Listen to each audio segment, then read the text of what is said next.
His message arrived at 2:14 a.m., and with it, the bruise I could finally name.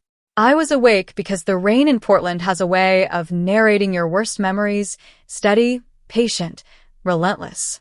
My mother always loved that sound.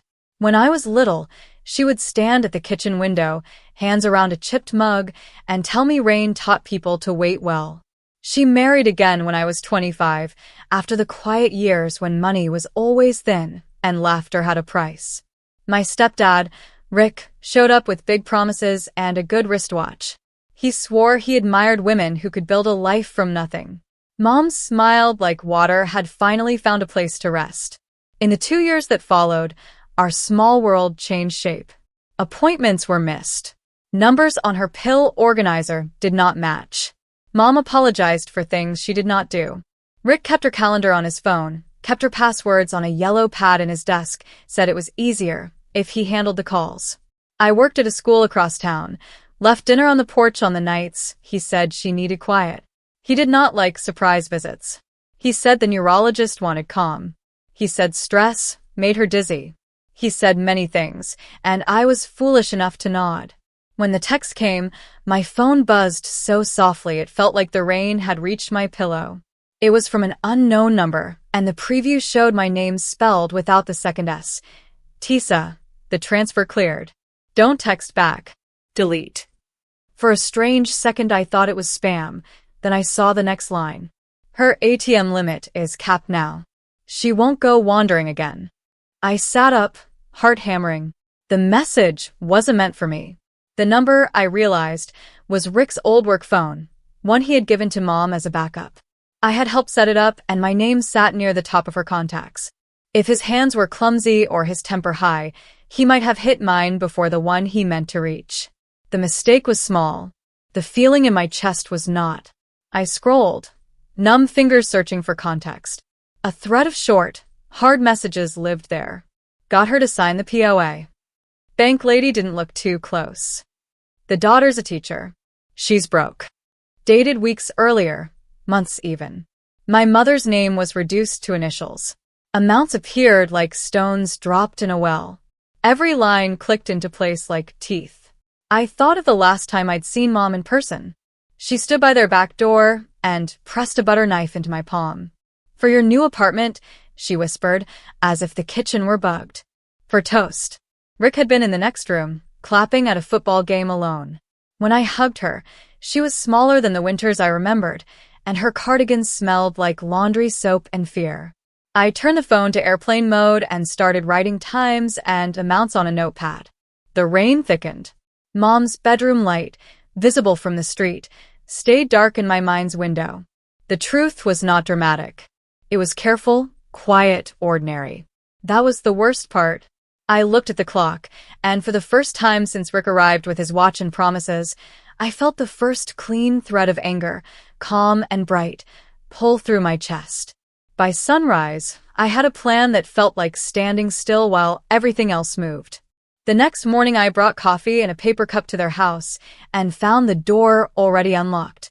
Rick liked to talk about how safe the neighborhood was. He liked to show how comfortable he felt. Mom was at the table, wearing a blue headscarf and sorting mail into little stacks, like old habits might protect her from new threats. Her eyes brightened when she saw me. Tessa, she breathed. Good. You came early.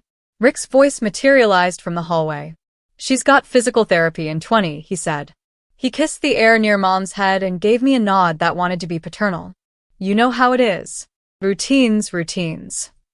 I'll drive her, I said. My voice was even. His eyes flicked to the keys in my hand, then back to my face, measuring. Great, he said. Teamwork. He poured cereal into a bowl and left the milk on the counter, already glancing at his phone. The watch caught the light. He had a way of approving your help only after he made it look like his idea. In the car, Mom held the cup and stared out at the glowing trees. He says I mix up my days, she whispered. I don't feel mixed up. I feel like a kitchen someone else cleaned, and now I can't find anything. I kept my eyes on the road. I wanted to promise her everything would be okay, but that kind of promise had become another kind of theft. At the clinic, while she was in therapy, I sat in my own car with the seat reclined and read again through the messages. A transfer. A cap on her aim. Mentions of a POA, maybe not fully legal, maybe pressed into her palm on a day when the room was spinning. The words "bank lady" didn't look too close, lifted off the screen, and hovered like a dare. I thought of the credit union downtown where Mom and I opened my first account when I was 16. The manager then was a woman named Nancy who used to slide lollipops across the desk like we were conspirators. I called my principal and took 2 personal days. The silence on the line was gentle. "Take care of your family," she said. "Bring me all the forms after." At home, I gathered what I had. Mom's old checkbook. The folder where she kept her insurance cards. The copy of the will she had updated before she married Rick, where my name and hers appeared side by side like an old photograph. I found the butter knife she had given me and, for a silly moment, wanted to bring it too. Evidence of a woman who still gave what she had. When I returned to pick her up, Rick was already in the lobby, smiling wide at the receptionist. "There she is," he said, as if he had missed us both. "Hey, champ," to Mom. "Look at those steps." He took the cup from her hand and threw it away, his smile never dimming. "I'll take her home, Tessa. You go to your teacher things." "I cleared my schedule," I said. "I'm taking her to lunch." He watched the words land, as if waiting to see if they would break. He shrugged. "Fine by me." He leaned close, lowering his voice. "Just make sure she takes the white pill with lunch, not the blue. Neurologist's orders." "Which neurologist?" I asked. He blinked, then laughed. "Cute." Mom reached for my arm. "I like sandwiches," she announced, fragile and defiant. The receptionist smiled. The moment passed like weather. We left. We ate at a small place with chalkboard menus, and Mom kept her purse on her lap. "He says I misplace it," she said. "So I keep it here." She patted it, then looked up at me like I might scold her. I squeezed her hand. My grief felt like a room with all the furniture pushed to the walls. Back in the car, I made the vow I had been circling since dawn. I would not shout. I would not perform my pain for anyone. I would not turn this into a scene that Rick could point to as proof that I was unstable, broke, dramatic, jealous. I would find the seam in his fabric and pull, slowly, until the whole ugly sweater came apart. I would learn the shape of every document and every limit. I would stand by the window he never looked through. And then, when the time came, I would say very little and let the truth do the speaking. Banks have a particular smell, paper and polish and time. At the credit union, the air felt like math. The manager on duty was not Nancy, but a younger woman with the same careful eyes. Her name tag read Lena. When I said my mother's name, her face softened, then looked alert. "I'm her daughter," I said, and laid out the folder like a map. "Something is wrong with her accounts. I have reason to believe my stepfather has been moving money without her consent. I think there may be a power of attorney on file. I'm not here to cause trouble. I'm here to understand." Lena nodded. "Let's step into my office." She offered water, then closed the door and turned her monitor toward me just enough to make me feel included without crossing a boundary. "I can't share every detail without proper documentation," she said, "but I can confirm what is on file." There it was, the proof object I had feared and expected. A scanned power of attorney dated 3 months prior, listing Rick as agent. The signature looked like Mom's, but the looped Y in her last name sagged in a way I had never seen, like a tired limb. The notary's stamp belonged to a shipping store near their house.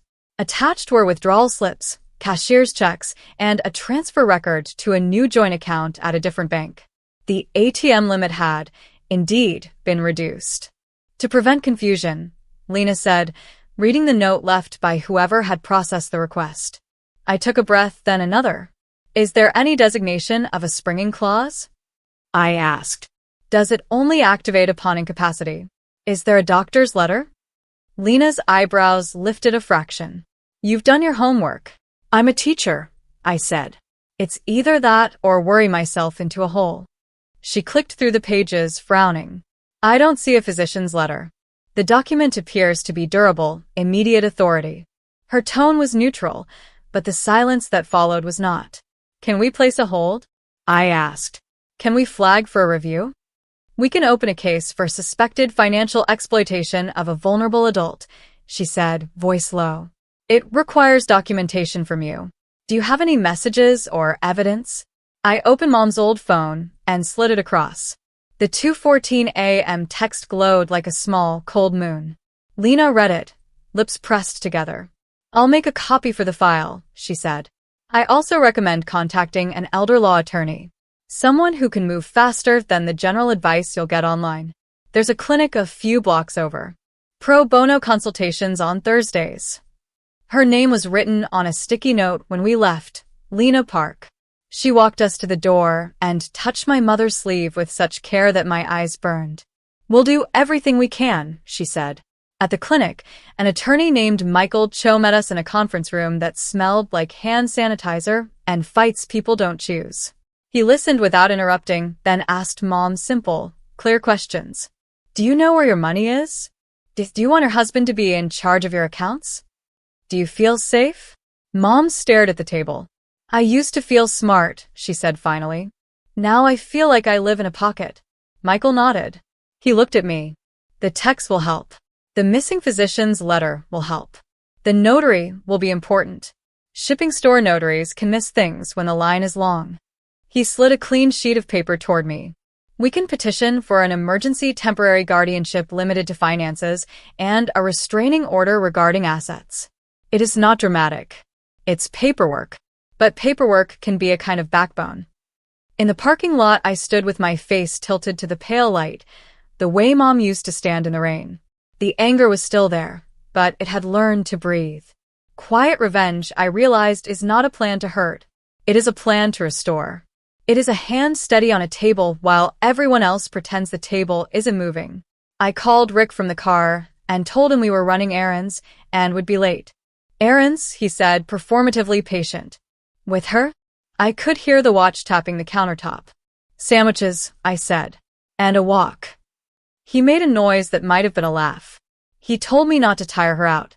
I told him we'd be careful. I hung up and looked at Mom. She was watching the clouds with the quiet concentration of someone reading a language she hadn't been taught but somehow understood. Resolve took the shape of an appointment on a calendar. We would show up. We would speak simply. We would let the documents speak louder. The hearing was set for the following Tuesday. Small courtroom, dull carpet, humming fluorescent lights. Michael met us at the door, took Mom's arm with calm respect, and guided us to a bench near the front. The judge's nameplate was clean and spare. A clock ticked with the kind of indifference that makes people honest. Rick arrived late, breathless in a way that said he wanted to be seen arriving late. He wore a suit too bright for the room and a tie that looked like confidence. He did not sit with us. He did not look at me. His attorney, a man with a shiny pen, shuffled papers like the sound might win him points. The judge began with a voice that sounded like it had read too many sad files. Michael kept it brief. He presented the text message, the bank's notes, the absence of a physician letter. He handed up the prior will where Mom and I appeared as co-agents, two names balanced like scales. Then he asked Mom the same simple questions in a tone that did not pity her. Do you want your daughter to help manage your finances? Do you understand what a power of attorney means? Were you pressured to sign? Mom lifted her chin. I was dizzy, she said. I remember the store being bright. I asked for water, and the man behind the counter said there was a line. Rick said we had to hurry. He said I kept mixing up my days, and this would make it easier for him. I thought helping was love. I signed because I thought I was being kind. Rick's attorney stood. Your Honor, this is a domestic matter, he said, smiling like a billboard. The text is ambiguous. There is no proof of intent to harm. Michael did not rise to the bait. The proof isn't a confession, he said, voice even.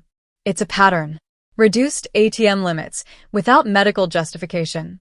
Transfers to accounts she doesn't access.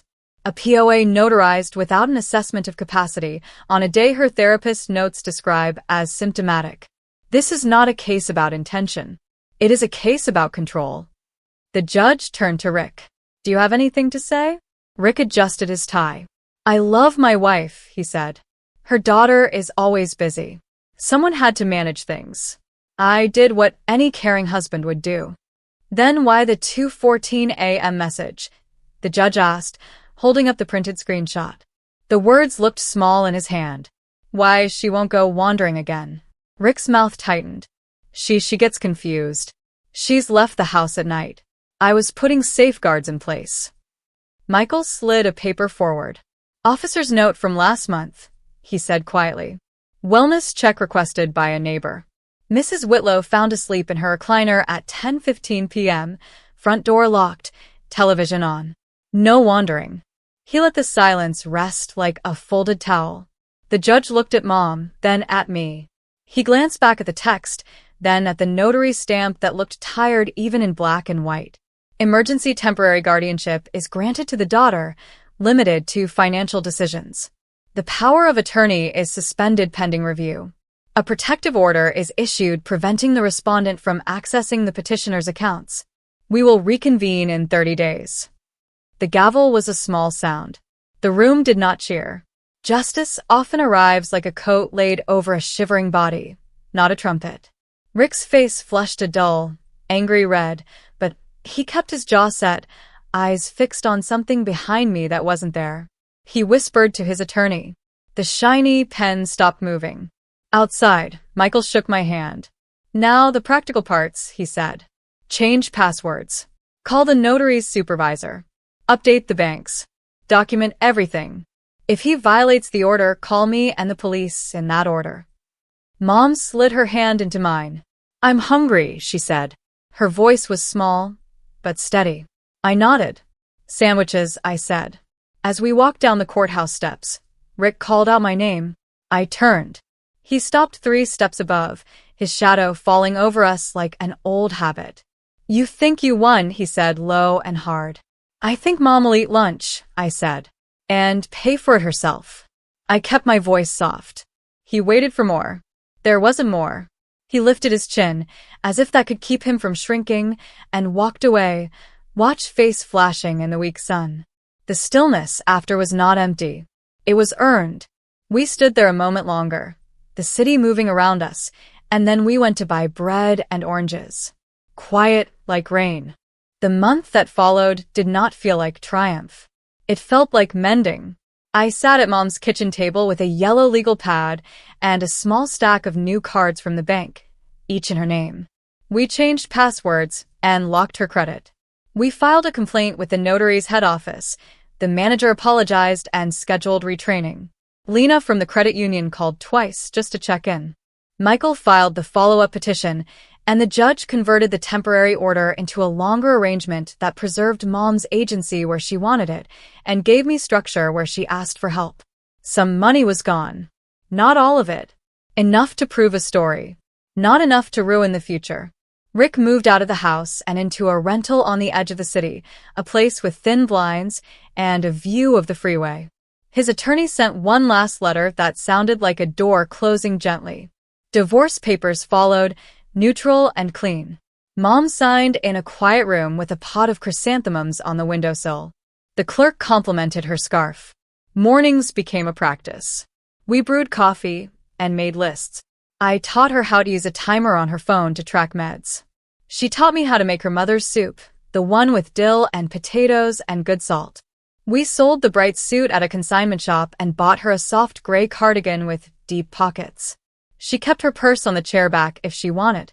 She kept it on her lap when she wanted that instead. The point was the choosing. On Saturdays, we visited the community garden. Hands in soil steadied her in a way no therapist had managed. She dug with the concentration of a person proving a point to herself. Worms appeared, and we greeted them like shy neighbors. Rain came and went, washing the air clean of what did not matter. In January, the kale was brave. In March, the first daisies lifted their faces like questions you learn to answer with patience. Once, while we were pruning, she said, I remember the shipping store. I remember wanting to ask the notary to slow down. She clipped a stem and set it in the bin. I didn't know how to make time obey me. You made it obey you now, I said. You asked me to sit with you. We filed the papers. We waited well. She smiled, small and sure. You sound like me. Sometimes at night, when the city is a soft, breathing thing outside our windows, I replay the minute the judge read the order. I do not savor it. I file it in the same drawer as passwords and recipes. The point of justice, I've learned, is not victory. It is capacity. It is a kitchen returned to its rightful owner, a garden plot written back into the hands that will care for it. I kept the butter knife Mom gave me in the top drawer of my apartment, the one that sticks a little when it rains. On the day the divorce finalized, I brought it back to her kitchen and slid it into the wooden block beside the stove, the one where knives had been missing and then returned. For toast, I said. She laughed and wiped her eyes, then pulled bread from the freezer like we were saviors and not just women who had learned to be precise. Rick texted me once, weeks later. You happy? He wrote. I stared at the words until they stopped meaning anything, then deleted the thread. Happiness is a room you furnish slowly. It is a chair by the window and a plant that leans toward the light. It is a bank statement with your name spelled right and a set of keys that no one takes from your hand. This morning, sunlight ran across her table in a thin, gold ribbon. Mom sliced oranges with a steadier wrist. We ate, and the juice dripped and we laughed about it, and the day made space for us. When the mail arrived, the envelopes looked ordinary, the way safety looks when you have it again.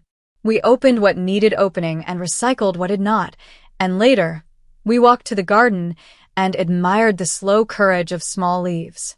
I think back to that first night, the message that felt like it would break me. It did not. It introduced me to the part of myself that would not perform pain or chase chaos. It introduced me to patience with a spine. Quiet revenge did not give me a show to tell. It gave me a life to hold. We found the seam. We pulled. The sweater unraveled without shouting.